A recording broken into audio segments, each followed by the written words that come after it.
This channel does not promote or encourage any illegal activities. All content provided by this channel is meant for educational and information purpose only.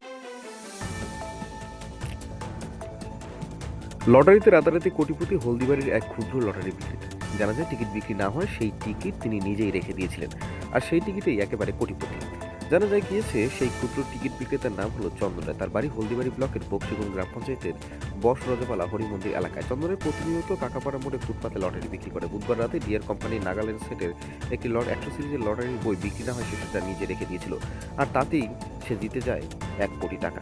চন্দন রায়ের পরিবারে রয়েছে স্ত্রী সহ একটি পুত্র ও একটি কন্যা সন্তান এবং বাবা মা। লটারি বিক্রি করে কোনো রকমের সংসার চলে তাদের। কোটিপতি হওয়ার পর চন্দন রায় বলেন, এই টাকা দিয়ে ছেলে মেয়েকে মানুষের মতো মানুষ করব। হতদরিদ্র চন্দন কোটিপতি হওয়ার খুশি তার প্রতিবেশীরা। কোটিপতি হওয়ার পর কি জানলেন চন্দন রায়, শুনুন। Bureau report, S Bangla digital.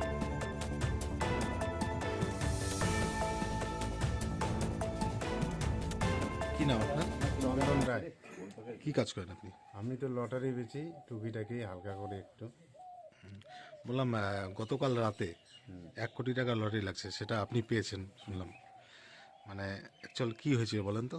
ঘটনাটা হলো, আমি সারাদিন টিকিট বেচার পরে কিচ্ছু খেলে নাই, কিছু টাকা লস খেয়েছিলাম। তার কারণেই আমি একটা টিকিট চার্জ নিয়েছিলাম শেষে, সেটা হলো বিক্রি হয়নি। সেটা টিকিট আমি নিজেই রেখে দিয়েছিলাম। তার মধ্যে প্রথম পুরস্কার 1 কোটি টাকা লেগেছিল। আচ্ছা, লটারির নাম্বারটা কত?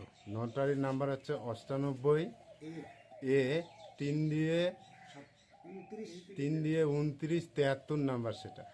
আচ্ছা আচ্ছা, বললাম লটারিটা তো জমা করেননি এখনো? না, লটারিটা জমা করি নাই, জমা করতে হবে।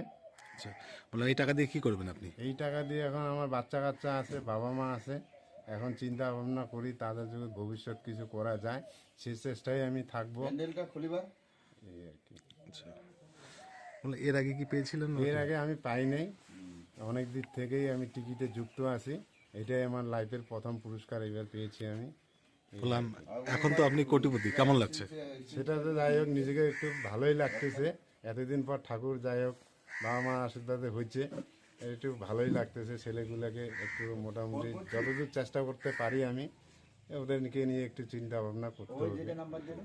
এখন কি টেনশন হচ্ছে এখনো পর্যন্ত? টেনশনের কিছুই নাই, মোটামুটি যাহাতক টিকিটটা আমার কাছে আছে এখনো।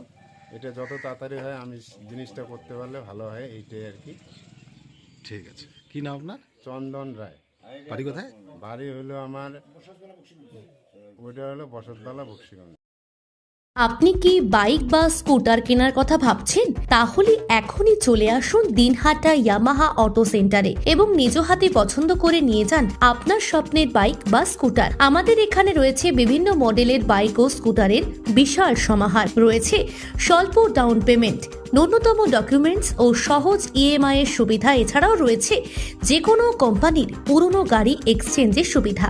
তাই আর দেরি না করে এখনই যোগাযোগ করুন দিনহাটা ইয়ামাহা অটো সেন্টারে। আমাদের ঠিকানা সাহেবগঞ্জ রোড, বয়েজ বিক্রিয়েশন ক্লাবের সামনে। যোগাযোগের নম্বর 8158042471 এবং 7602877619।